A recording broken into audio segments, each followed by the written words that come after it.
All right, we are live. It is Friday. Man, it is 72 degrees already in Atlanta. Sunny, well, partly sunny, but it looks great. And it's Friday, and it's small biz breakdown time. So, how could anybody be mad at that? How could I be mad having these great conversations with folks that I genuinely like and respect, and sometimes just completely don't agree with, but that's the way it goes. And I like to introduce them. If you've been here before, you know what's going to happen. We're going all the way out to the west, where I hope it's pretty good and nice. And it's Leland from Oregon. Hey, Leland. Hey, hey, Brent. Good to be here. It is nice over here. It's not quite full spring, but I am looking forward to coming down to Atlanta and enjoying some of that southern weather, that southern spring weather with my wife. And we're going to come a little bit early, hit a museum or so, Nice. and I'm looking forward to the event. I know we're not the vacation capital of the world, but we do have a few things that you can check out. And I'm glad you're bringing your wife. Absolutely. And guess what? It won't be 5 degrees. At least I don't think it will be. So Don't have to worry about sliding off the road. I didn't say that. All right, let's keep it moving. We're going. I'm not going to use the T word. We're just going to well, I'm going to use the T word, travel, not the other one I usually use. We're traveling eastward bound. We got to stop in Gary, Indiana.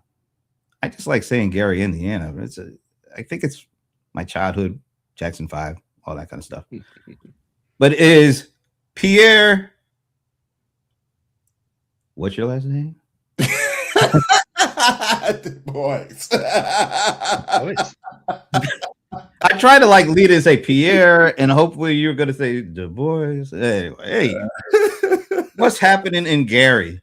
Hey, good to see everybody. Good news, we're warm. We are reaching 60 degrees today. Bad news, we can't see nobody because we're in the middle of fog for some reason. So it's a weird, we get warmth, but we just can't see nobody. I'll take foggy warmth over clear cold any day of the week. So just let that go. All right, let's go. Let's keep it moving. Let's see if it's foggy or warm or cold or I don't know in that magical, mystical place. I was going to try to remember that new title she came up with her last week, but I can't remember. Is marketing? Damn.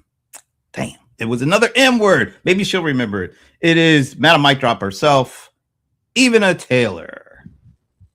Greetings from magical Medina. It is magical today. We, just like you, Pierre, have 60-degree weather. However, it is sunny and delightful. And this afternoon, I'm going to head into our little town and enjoy the sights and sounds.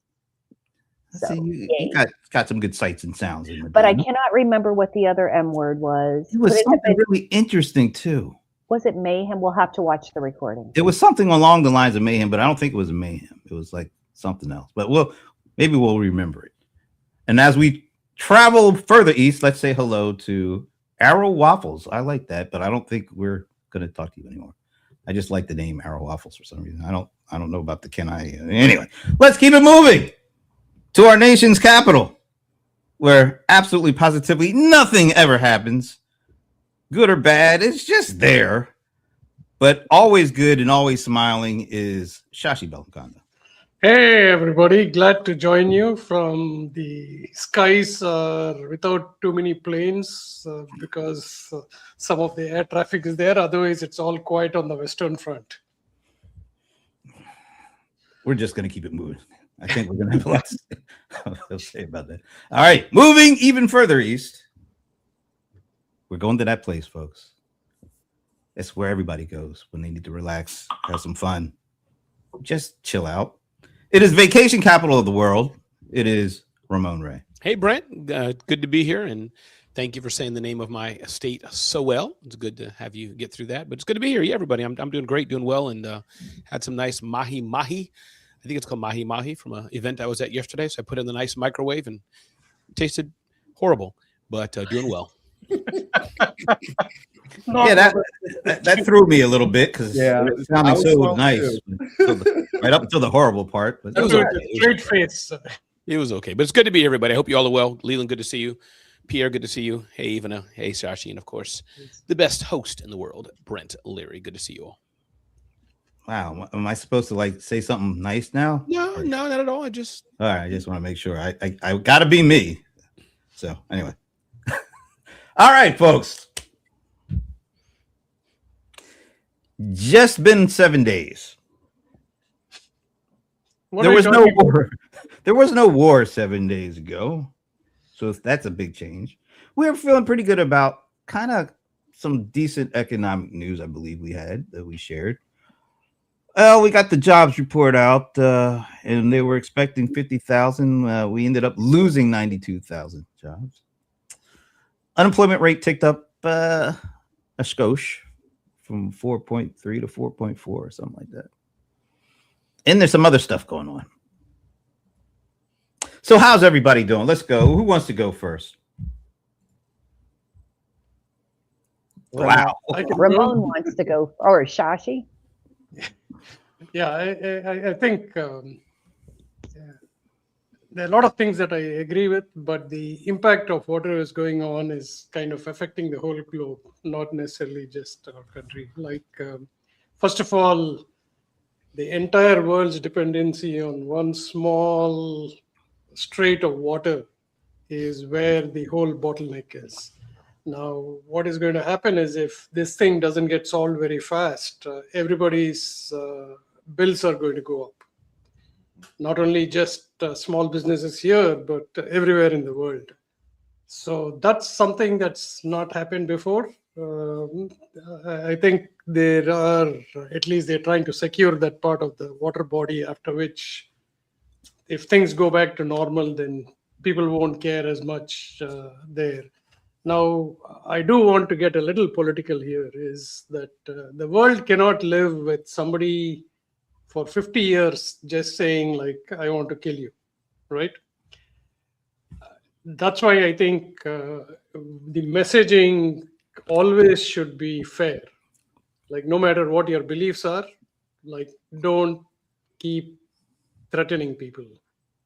At the same point, I think the current political system also needs to do a little bit of change in how they message the people, right?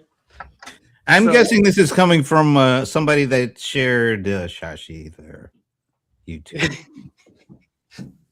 Yeah, but I mean, that's the thing. Like, I think we really want this whole thing to end very fast. I forgot one thing before we go to whoever's next. The price of gas is basically on its way to going up by about 25 to 50%. All right, who wants to go next? If it's going up, nope. Go for it. No, go ahead.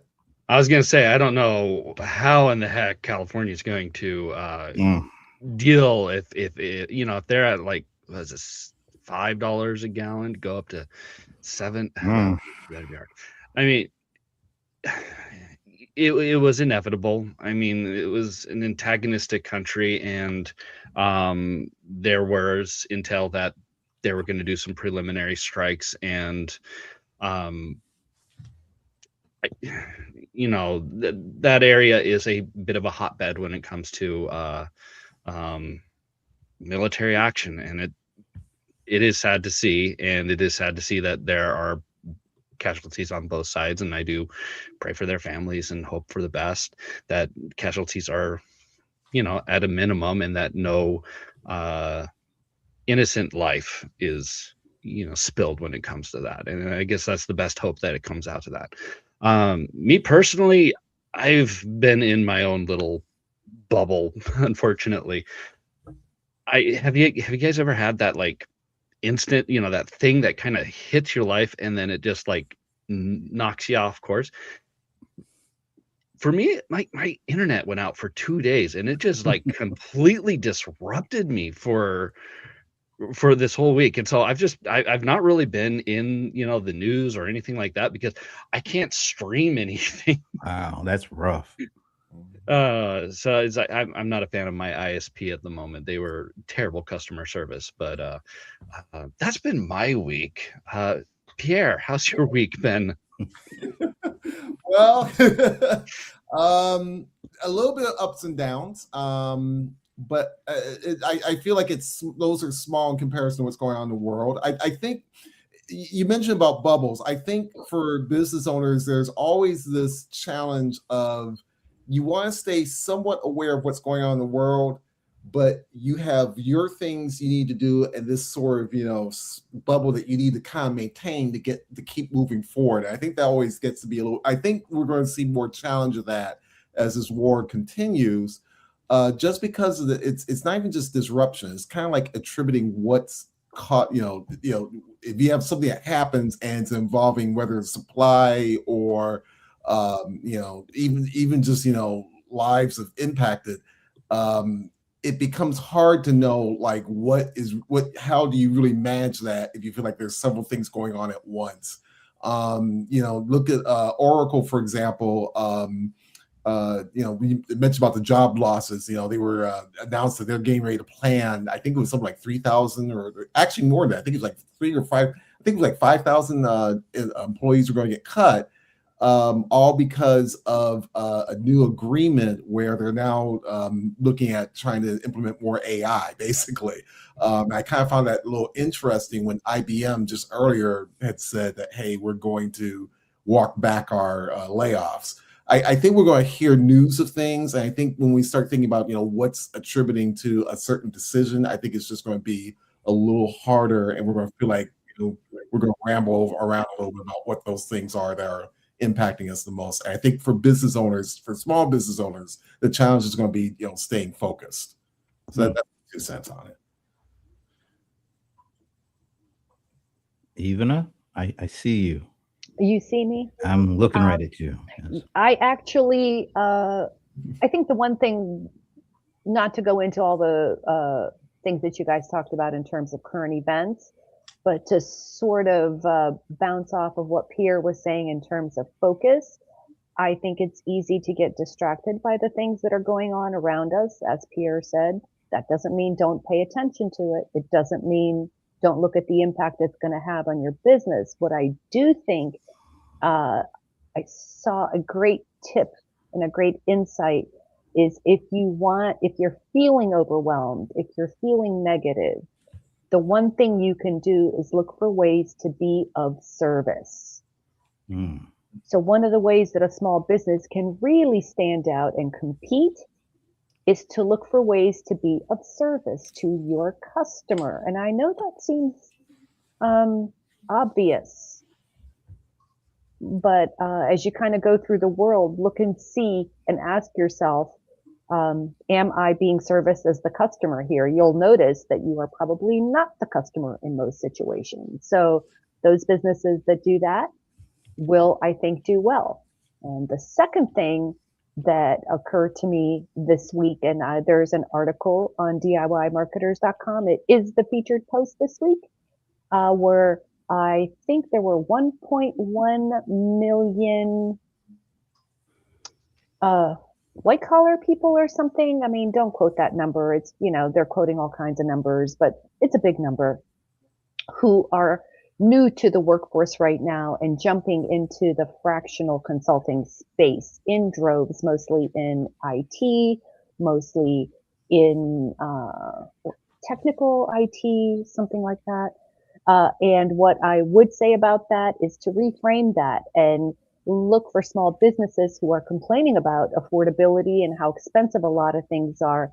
This is a boon for small businesses to get access to incredible amounts of expertise, 6-figure level expertise, executive level expertise, at an affordable price. I don't know. Does that sound bad? But that's what occurred to me. No, that makes a lot of sense. I love the fact that you talked about being of service. I think that's important too. I love that you brought that up. Yeah. So Ramon, it's all you, my man. Wait a minute, this is like a first. Ramon going last. I know that he was trying. He was holding himself back, but we're ready for you. Yeah, thank you. I need to, it's good to change sometimes and reflect and be of service and not always be the loudest one and the rabble rouser in the room. But I think what did you have for breakfast today? Mahi in the microwave. That was horrible. But no, I think that one thing, even riffing off of what you just said, I think that economy and all those things, which we'll talk about and we should do on this show, and it's important. But there's a lady named Patty, who is a very shy lady, very, Clubhouse, the social audio app. For those who don't know, I'm on it quite a bit. Pierre's there quite a bit. We have a show, and she was very shy and withdrawn person, and always, oh, I'm so glad to be here. You all are so important, et cetera, et cetera, et cetera. But she's had a change. Over the last few weeks, she's speaking more out and dropping gems and all this. And it's just interesting. What I'm trying to say is that if I can help change one person one day, do small things, I can do nothing about Iran. It is important. I can do nothing about tariffs, although it is important. I can do nothing about, whether Crockett won or lost or was fraud in Dallas or Texas, rather. I can't do anything of that. But I can change one person. I can get on my podcast, get on my Clubhouse, meet friends like this right here, and make a difference in somebody's life. So for me, that's what I get out of everything we're saying, that these things are important. We need to talk about them. I read the global news just like you all do. But for Ramon Ray, when I wake up, if I can make somebody smile, make their day better, it's a good day. That's my contribution. Wow. This turned out to be more positive than I thought it was going to be. Given all that's going on, I'm actually feeling better about things than I did about 5 minutes ago. So thank you all for doing that for me. Now I cannot return the favor, unfortunately, because I don't know what's going to happen the rest of this show. But I was watching CNBC this morning when they announced the jobs numbers, and he had that guy Kramer on there, and he was pretty much losing his mind. The numbers, the job numbers thing, but he was just, it's happening. He just kept repeating, it's happening. Then he finally said, the AI is really, it's really starting to kick in with the job losses. People are really, it's happening. I'm like, damn, dude, is this the first you thought this was gonna take place? I mean, it's kind of, the signs have been all over the place, but I guess with what happened with Block last week and Amazon and I think Oracle, as you mentioned, the numbers, these layoff numbers seem to be stacking up, and at least the Block guy said why. He did come out and say AI is the reason. So I think we might be hearing more of that, but there's still some folks saying that the AI is really going to, in the end, create more jobs than are lost.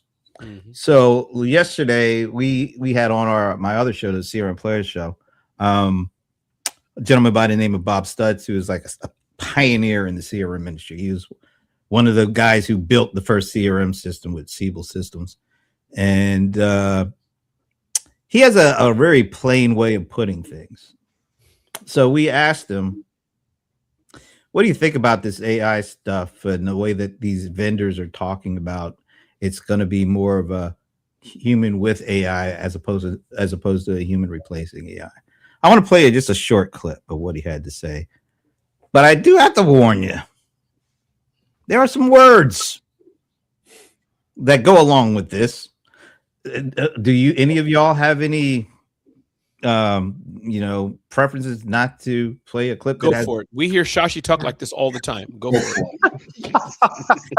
Shashi's potty mouth. We call it plain talk, but I think it'll be. I think maybe it'll help us move forward. All right. So here's what we like to call Bob Stutz. No BS Bob is what we call him. What he had to say about this. Here we go. AI to work together with humans.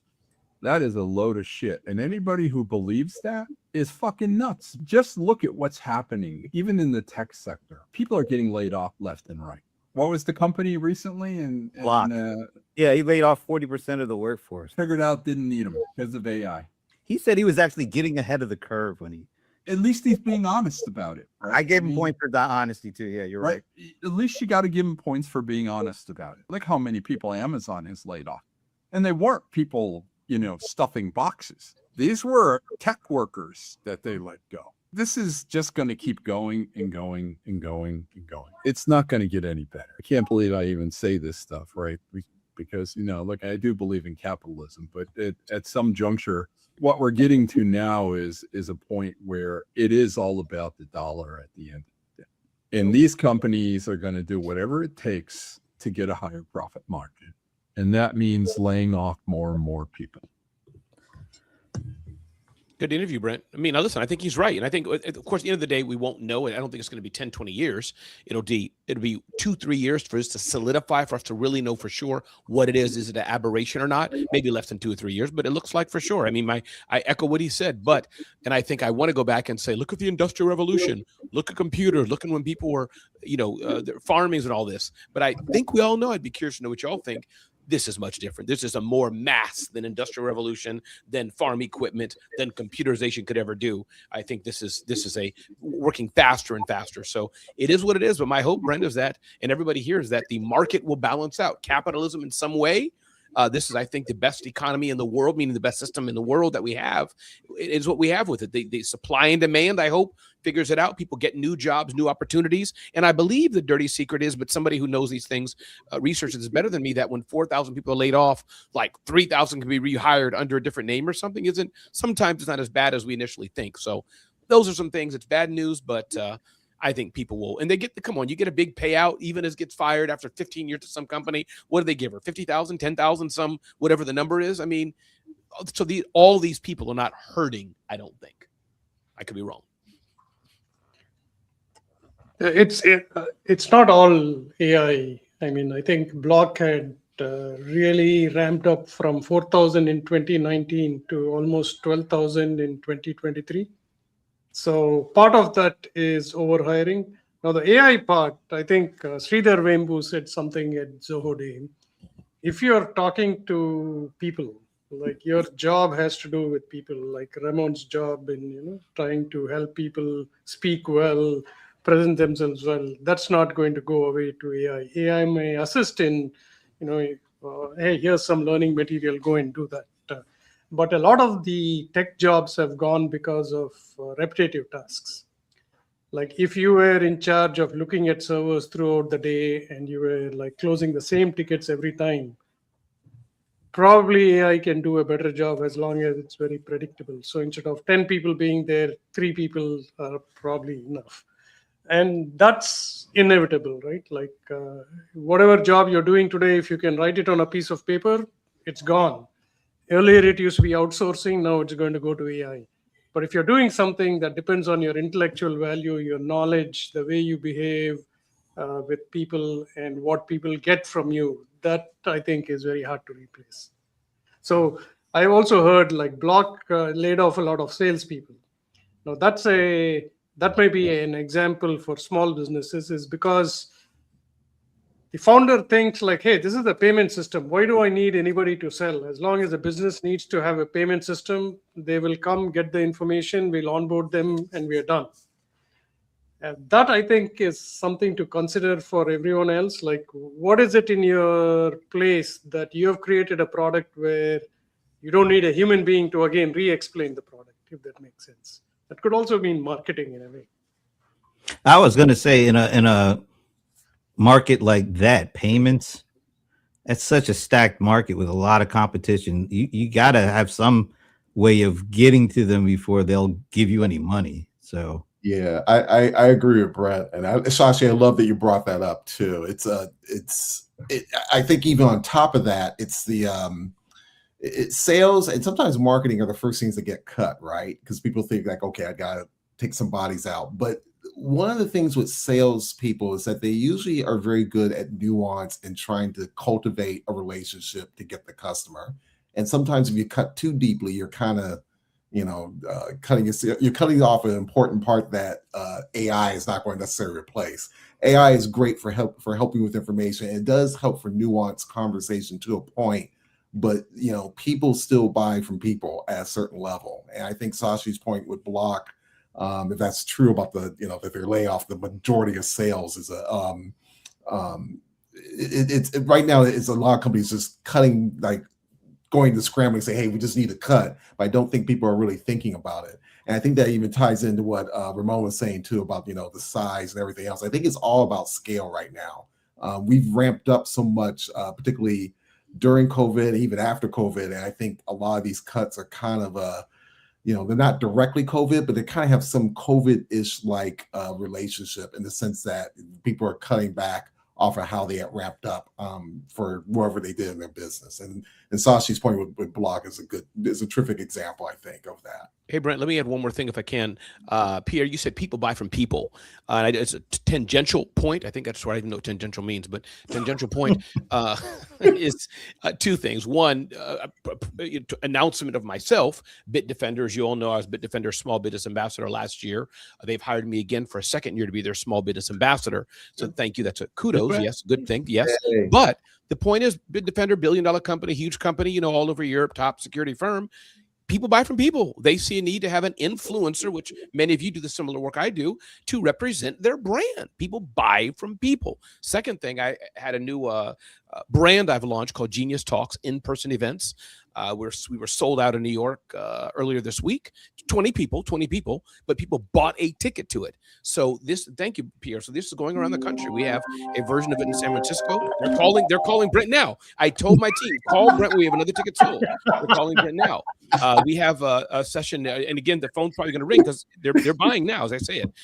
We have an event going in Atlanta. People buying tickets. My point being, people buy from people. So even smaller business, not like Block, but I'm going back into the in-person event business. And so far, my fledgling launch, it's working. People are buying. So to your point, Pierre, the underline there was people buy from people. Not sure what thread that had to do with firing, but it's a real thing.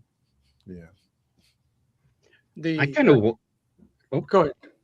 I was just kind of interested. I'm wondering because we're seeing a lot of big companies and they're laying off people here and left and right. People are blaming AI, and I'm kind of wondering, is it because of AI replacing their job, or is it because these companies have invested billions of dollars into AI?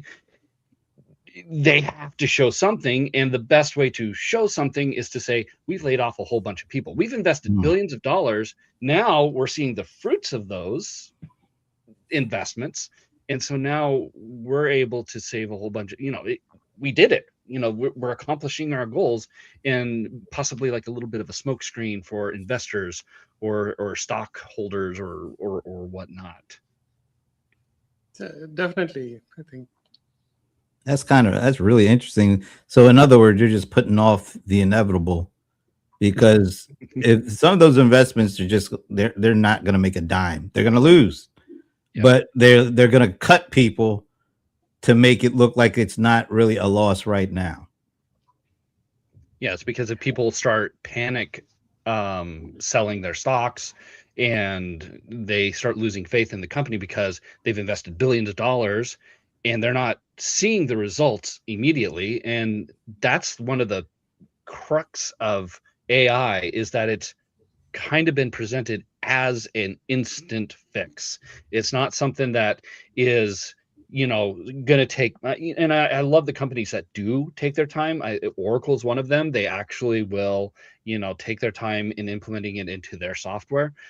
But the kind of consensus is AI is this instant fix, and you should just be able to shove it into a computer and then it'll do the task of 20 men with little setup. It's back to the 1800s with the tonic and the elixirs. Yep. You got a headache? Take a swig of this and the headache will go away. Oh, you got a broken leg? Rub some on your broken leg. The bone will heal in that. I mean, it is what you say it is, or it is really what you think it is. And unfortunately, it usually ain't. But Brent, can I ask you a follow-up on that? And again, no. Okay. Hey guys, call Brent again. And Brent and others can chime in, but you study this space, Brent. But I guess I'm asking, okay, you have an airline, and let me know if I'm under 80% if I'm right here. You have an airline, they want to use AI more. Can't they hire the EY, the whatever cool tech company that does all the agent stuff, maybe months, weeks, whatever it is, pour millions into it? And isn't that boom, kapoom, the agentic AI stuff replace their 500-person human chat? Am I on the right? So I'm meeting in a way. I know you said it's not a tonic, but isn't that kind of how it works? I know it's not the next day, but don't they pour hundreds of thousands? They hire the company, go through the SOPs, all the stuff that any CRM installation would do, but it's for agents. And months later, or whatever it is, the next year, now we can fire 10,000 people because the Ernst & Young or the tech company that did the consulting implemented it. Is that not how it works? I think that's. Oh, go ahead. Oh, go ahead, man. I was going to say, to some degree, I think there's a combination of what Layden's saying, what Ramon is saying. I think when people have been sold that AI can work with their tools. So to what Ramon had talked about, you have a model that is now learning how to draw information from a particular device, tools through like an MCP, or maybe some arrangement basically. Yeah, that's the consumer side you're touching. I just want to hone back on exactly what I was saying. When I was asking Brent, and please jump in, Pierre. But I'm saying is that maybe I shouldn't have cut you off, but I'm talking about high level, big company, not people with their tools, hiring an agency, hiring the tech firm. They bring in their 50 consultants, do all the little stuff that Leland can do, and then they fire 10,000. That's I would say it would probably hire those consultants to help arrange that, figure out what agenda you're trying to do. So maybe that would be a tie-in. I used to work for PricewaterhouseCoopers. Yeah, a lifetime ago at this point. Yeah. But they would bring us in, and on a fixed timeline, right, to come in and basically do what you're kind of saying. There's an implementation of something. They want to get it going. They want to get it going so that they can then have the impact that comes after it's fully up and running. They would spend millions of dollars up front to do that. Mm-hmm. And they would basically lose all that money because it didn't do what they hoped it would do. Oh, I see. So I was talking about Block. I thought because you said it's not the tonic next day, I was giving them some grace and saying, no, you spend the millions, hire the consulting firms, and then in 2 years, like maybe this is what Block did, took X years or months to do it, and then that's what I'm trying to understand. Yeah. That's what I was asking. And this was a story that this goes back decades, because before the cloud, you had to spend millions of dollars on getting it running on your site, and you had to hire people to help get that off the ground, help train people, and then train the folks that are going to use the system, train the folks who are going to keep it up. And they spent so much money up front, they didn't really give it enough time, or in a lot of cases, they spent so much money, there was no coming back. So that's why the cloud kind of rose to prominence, because you didn't have to spend all that millions of bucks up front. Because you could now pay somebody and they would manage all this stuff in the cloud. What's going on? So it's almost a different kind of form of what you just said, but the money is still real. And now, because all the hopes and dreams of AI and all the it'll do this, it'll do that, and some of these companies have huge amounts. I mean, we're seeing these companies basically throw money at OpenAI, and now they're starting to throw it at Anthropic. There's a lot of money hidden in these companies. It's not necessarily all about that, but in the same regard, it is about, at some point you got to deliver something, and if you don't, heads are gonna roll. And I think with the guy with Jack at Block, he was. I give him a lot of credit, like Bob said. He just, at least he came out and said it. He said, look, we see where it's going with this AI stuff. We don't want to be the laggards. We're going to do what we're going to do now and take the hit now. And with the thought of being in a better position to go when all this stuff really hits. I think everybody's just playing craps right now. Nobody knows what's going to happen. But when you're a company like those Magnificent Seven, you got money on top of money. Money is not your issue.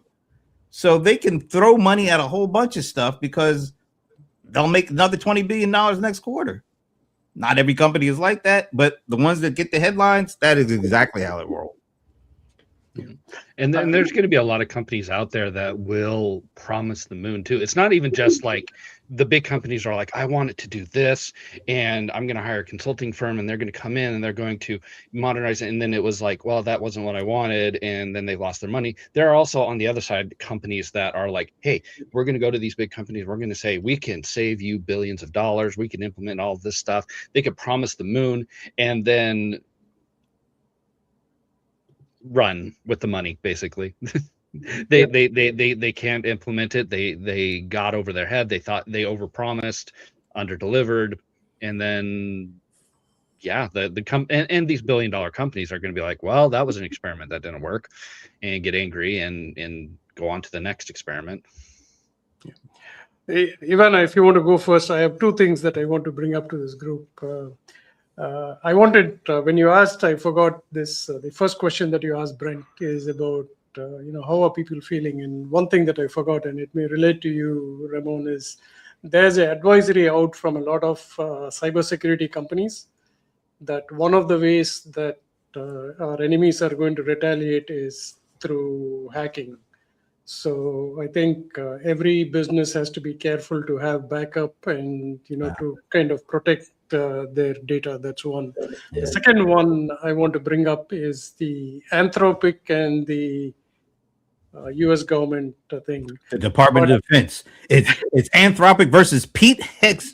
Oh God, please get us into this one. This is going to be a fun one, I think. Yeah, but if you take the politics aside and see about what functionality has been implemented, right? Like if you watch the movie, I think it was Zero Dark 30 or any movie that had to do with finding the enemies of state. It was literally a person they used to call human, or a group of people who had to track like what signals were going to whose phone they are tracking and everything else. Now, what Anthropic has done probably at least 3 to 4 years ago, working with Palantir, and this actually has a business use case, is taking all the data together and giving you a view very quickly. That's the power of AI. I've always said, like, if ChatGPT hadn't come, we would be using AI the right way. Small business or large businesses is to take like all these hundreds of data points and make a decision very quickly. The Anthropic's role in the Defense Department, this was on the Washington Post, not that I have I'm sorry, I don't have any relationship with any defense agency, but all the 134 disparate systems that the Defense Department had, like these people were able to bring everything in and quickly say, for example, if you're tracking somebody and they have 100 friends, so that means you're going to track 101 phones, you want to look at their location, you want probably even listening to their calls and everything else.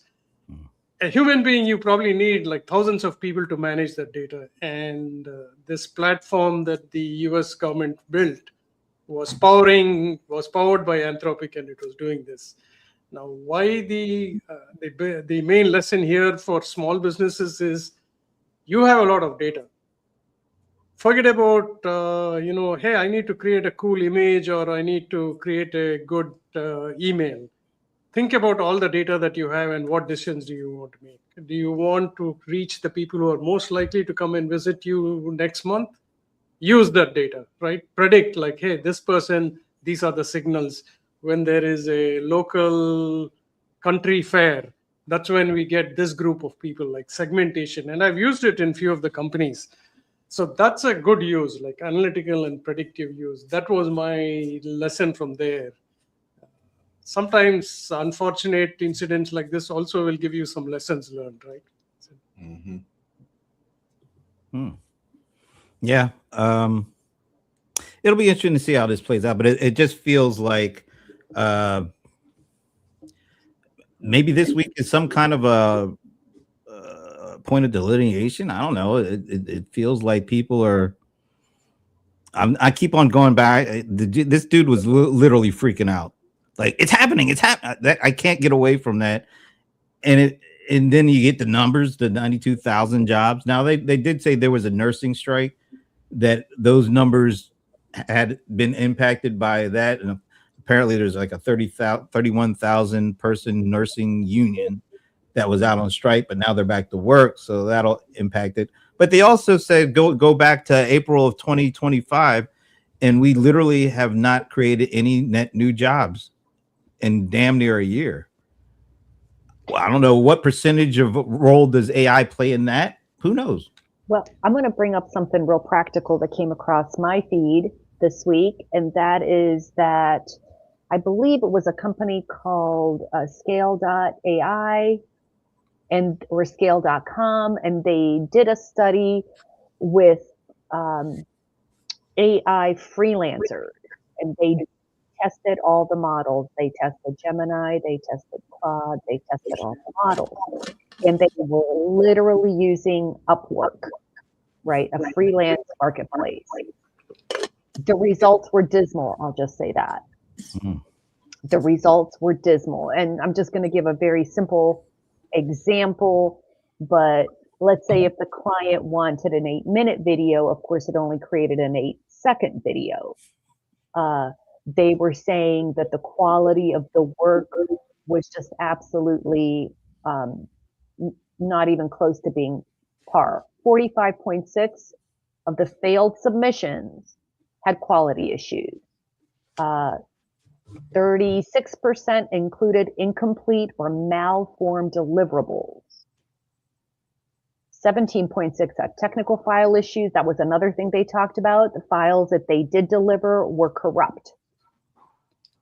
So what I like about this study is that they were actually doing what I consider to be something that a small business owner would ask for, right? They were like doing something small business, they were doing the tasks that small business owners are actually asking for and failing miserably, right? And so I don't see quite as, it's so funny, I see my feed is filled with people talking about amazing results and amazing outputs. And that's not to say that they're not there, but as I typically say, you've got to have the money, you've got to have the knowledge, you've got to have the expertise in these things. I don't know who said it here, Ramon or somebody else. I mean,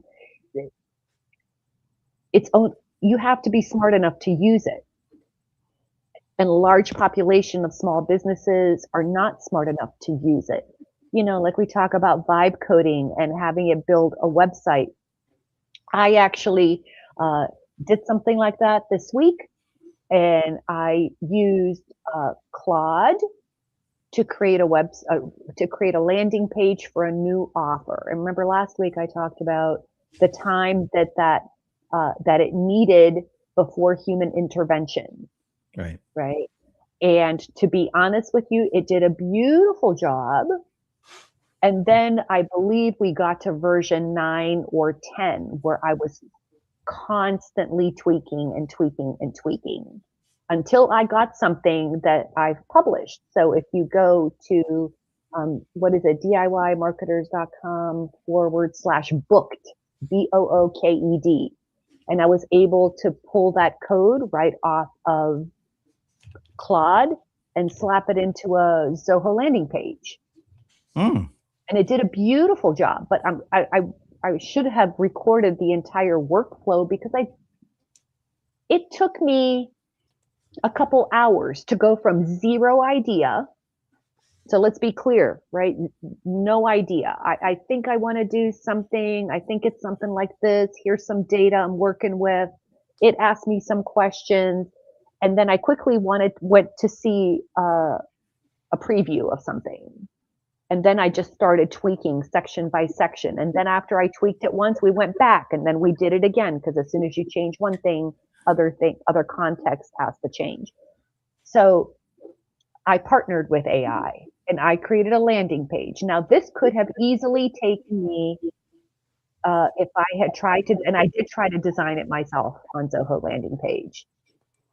And I could not make it pretty the way the Anthropic did. And so I ended up just using the HTML code, which makes it hard to edit, right? But I like what you said, though. I don't know if you meant to say this, but you actually used the term we. I did. You really did. And it seemed very natural, too. You just said it. It was we. And that's the kind of experience I think we're all hoping to have with those things. But most of us aren't there yet. But at least in this instance, it worked for you. And I've been loving Claude and Anthropic lately. I think it's naturally because it's coded differently, and someone who knows can explain this. But it definitely does not constantly compliment me. Yeah. Well, I must say, even I hate it. It was Brent put it up already, but just wanted to shout out Ramon Darling, a friend of mine and amazing business coach. So Ramon Darling, I know you put it up already, Brent, but I just wanted to shout and say his name. Ramon Darling, thanks for being here. But even to your point about the we, I'm doing that more and more. I mean, I really do feel guilty. I'll be in the car on the way to church, pumping gas, want to call somebody like we do back in the day, pick their brain. I'm like, why? why call Pierre and pick his brain by an analytic question? Ask ChatGPT. Why call Leland and ask him about, hey, SEO, is this real or not? I feel really bad about it because I'm using it as more of a friend, as more of a tool. And I went reverse even the moment that Anthropic said that about the Pentagon and all that. I closed my Anthropic account and I opened up an AI account. In fact, I went even higher subscription after AI went with the administration. So I go opposite everybody What do else. you mean AI account? What is Sorry, open AI, meaning the moment Anthropic said no to the Pentagon, I closed my account, canceled my account. I boycotted them and I embraced OpenAI. Wow, that's interesting. Well, isn't OpenAI kind of rethinking their yes, yeah, definitely. They're backing down a little bit. I'm going to find the one that I can be a rabble rouser, whatever one. Yeah, I know. I'm all for. My understanding is that Anthropic's 4.6 is really good at like coding and web design, and and it's also good at content. And this thing of just being more true to the expertise that you tell it to be. You should come back to AI, OpenAI, though. It's getting better and better. I have never left. I have never left. Good. I do all the things. I use all the tools. But it's really good. You can even like find military questions. You can hit boats coming in from. You can do a lot of things. Go ahead, Lee. There was a good story. It was I think it was Anthropic that he used, but this guy, he wanted to use his Roomba, and it wasn't Roomba, it was some knockoff brand Roomba with this PS5 controller. And so he used Claude to vibe code a way for him to do this, but accidentally found a way to control any of the robots within the network for that company. Wow. He found a way to be able to control their mics, their cameras. Why does the Roomba have a microphone? And so he was able to use it to basically hack any of the vacuums in the network. So yeah, you could probably find Pentagon secrets on there. But isn't Leland that what it is? I mean, AI is so powerful. They don't know what throttles it does or does not have. And back in the day, it was just a geek. But I can get on there and say, hey, how do I do this thing different that my Logitech Brio person, they didn't even think about it. But I bet I can ask Claude or AI and say, hey, hack my Logitech Brio camera. It'll uncover some secrets. Well, and on top of that, like I can't remember who shared it, but they're trying to do something that's one step above agents, to where it's kind of a difference between agents and just a regular chat, to where you can give it like, I want to build this, and it goes okay, and then it comes up with all of the steps and then starts iteratively going through the steps itself. I think they called it a compute, and I forgot which one it does. It was Claude or which company was doing it, but basically it would do what Ivana wanted, where it would go through iteratively and stuff like that. But you would just tell it, hey, I need a landing page and I want you to really refine it. I really want you to hone down on it, so that it would just go through and it would do those iterative steps without what that interrupt with Ivana. First of all, Brent, you're Brent Bernard here. I think he's got a great comment. And I mean, I don't know, Leland, you're using this all the time, but my point is that there are still intuitive, discerning choices that I can't even name. It's very difficult to put those things into words. If I'm looking at this landing page for this new offer that I've decided to create, I went through several iterations, and guess what? Those might not be correct at all. If I were to go all out with that, I would want to do some A/B testing, because we all know that you're right sometimes, but boy, more often than not, your audience might choose something else that resonates with them. So I guess the way I would look at it is, if I were not in the business of marketing, whatever it said the first time would have probably been okay, and I would have been blown away. In the same way that if I asked it to code something, I bet if you looked at the code that thing came up with, you would have said, oh, this could have been done better. This could have been done cleaner. You could have done this way or that way. And I think that's a great tip for small businesses. And that is, use your AI tool in an area of your life where you are absolutely positively an expert. It could be cooking. it doesn't matter what your area of expertise is, but really challenge it in that area of expertise so that you can see where it tends to go wrong.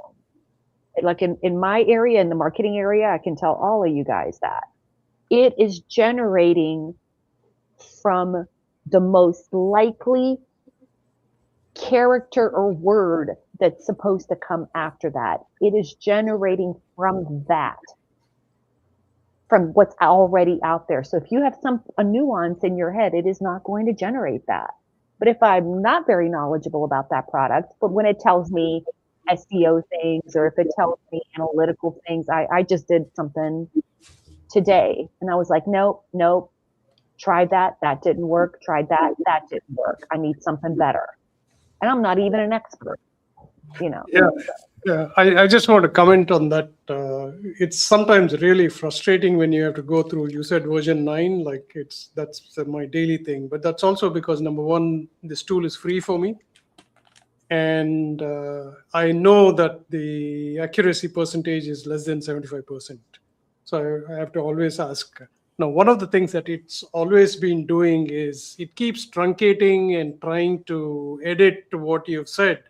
So instead of having a long thing, so one tip that I can give you if you need it is always say append and expand and do not truncate. So then it will take the new idea and add it to it. Otherwise it thinks like, oh my God, let me get rid of all the old ideas. But these are all tools that are not meant to do what we are trying to make it to do. Yeah. Which I think I actually don't like the fact that ChatGPT just opened it and then the expectations went haywire. For example, the right way to do it is if there was a part of Anthropic, like the Claude Code, I can't use it still. I'm sure Leyland is using it. Like I have to download it, but it says my computer chip is very different from what I downloaded and all that stuff. Ouch. But that will be a little bit more accurate because it's waiting for your instructions and it only knows code, right? It doesn't know everything else on the web. Right. Yesterday, my standing instructions are give me the code in a text box, and Gemini would not do it for like 10 times. I said, this is frustrating. I said, I'm sorry, I understand. I just said, I'm going to come back. And today everything is fine again. So as they constantly learn, they are actually leaking out a lot of information. They're making mistakes, and platform wide, they're going to be, you have to check every URL that they generate in your search because they will hallucinate. Another tip I can tell you is at the end of every output, please ask this question. Check for hallucination, check for accuracy, check for plagiarism, and check for anything that I have not instructed you to do. So it'll come back and tell you like, hey, I made a mistake here, or use another LLM. That's my tip. You know what? As good as that advice is, the more steps that people have to remember to do to put into these things, the less it's going to be effective for most. Because most people are not Shashi, okay? Most people are basically just give me something I can cut and paste, because they don't want to think. And unfortunately, they are using a lot of people. I shouldn't say a lot, but there's a significant number of people who are trying to use this stuff as a straight up replacement. No. For the things that they don't like to do. Yep. That's me, Brent. No shame. I mean, listen, me and Shashi, opposite ends. I'm the type of person. Hey, my child's sick. How can I make a home concoction? Sashi would be like, check it. Is it safe? Is it okay? Me, one prompt, feed that. Done. Hey, listen, I'm building an airplane. How do I build it? They give me 3 steps. I'm building the airplane. I'm good. Shashi will say, fact check it. Is it safe? Is it okay? Will I die? Me, I don't care about that. So 2 different risk takers. Yeah. That's also at the heart of things when people are using AI for as a therapist, Right. and you're assuming you're getting that right answer, and you're probably getting the right elements of answers, but A standard answer. or a standard answer, exactly. But we tend to forget that it's also a statistical, the words are turned into tokens. There's statistics behind it. it can come up with something that sounds right, but there still needs to be some verification how it works. I use Claude just like Evana does. I use it for my writing when I'm doing something technical, but I still check and run through the code to make sure it functions. So that way my readers know that they are getting something that actually makes sense. You're so good, Pierre. I would never do that for my readers. You're so good. So I've been using ChatGPT to do vibe coding, and I'm doing a plugin. Really, it's a big plugin. It's not like a simple little thing, but it is a big plugin. Don't want to mention what it's doing right now. Don't want people stealing the idea. Oh, But Leland is in stealth mode right now, people. Stealth mode. But I've had to do hundreds of iterations, and it wasn't even just like, just build me a plugin and then it would do it, but it's like build me the outline of the plugin, and then I go iterative, like one by one. It's like, okay, it's going to add this element, and then it's going to add this element, and then it's going to add this element. It got to the point to where I'm on my second chat with it because it's gotten so big that it's crashed Chrome, and I'm getting to the point now where I'm testing it. I'm doing the thing that Ramon doesn't want to do, and I'm actually going in and testing it, and then I'm like, okay, that's not a good way of doing it. Here, let's go back. Let's make it more user friendly, because there's no way an average user is going to do that. So let's do this instead, and then. But you have to kind of do that, especially when it comes to like these big projects. And I'm actually really glad that it can do a project this big, because it would have taken me like a year to code it all on my own.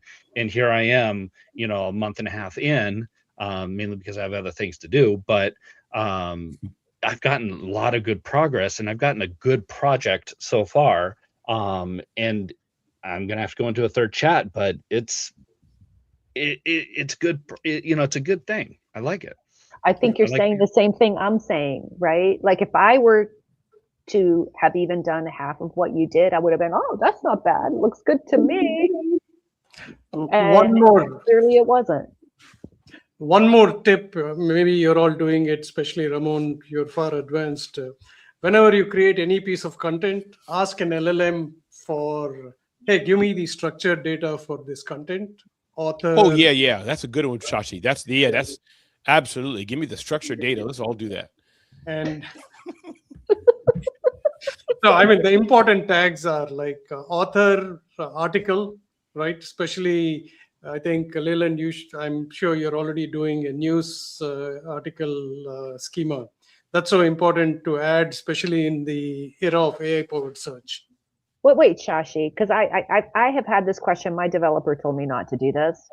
If you're using like a rank math, or if you have a plugin already that's supposed to be automatically doing structured data, then you're not supposed to put the structured data in. Yeah, that might automatically be adding. You're duplicating it, and so there's Yoast is another plugin. Yoast. I use Yoast. Yep, I use Yoast. I use Yoast, and I've even modified the schema a little bit, and I don't think it worked at all. But yeah, that's better than having AI do it, because I've fed articles into AI and had it try to churn out stuff, and I've gotten junk code back before.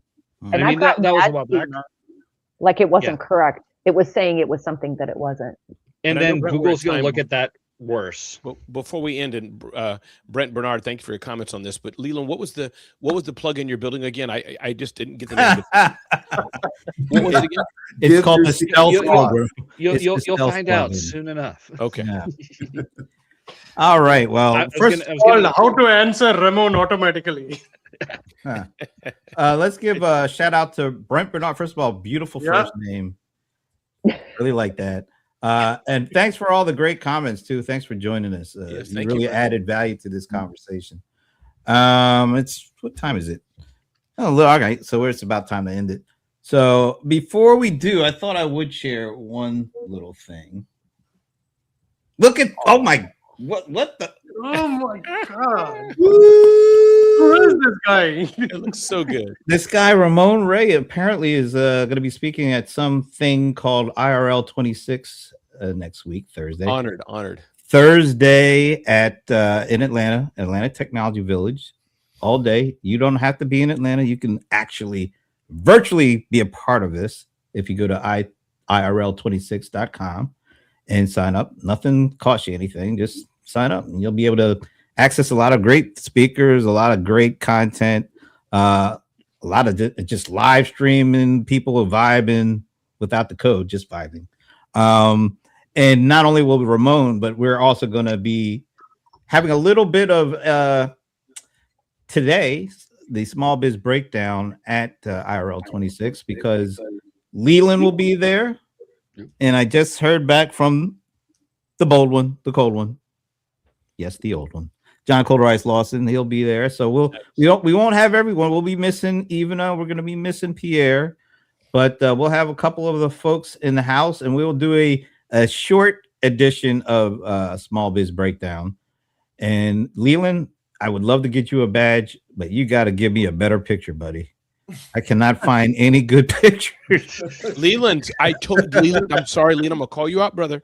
I told you, my other influencer friends, get a photo shoot. Even if y'all have these terrible. I told you that last year. I'm telling you, I got friends like that, Brent. I don't know why they don't get a proper headshot, high res. It's not that hard, people. You can code and vibe and do all this. I code and vibe. I got this SQL server injection to be in the programmatic thematic of the plugin of the quadrant of the WordPress. You can do all that and you can't get a photo. That's a problem.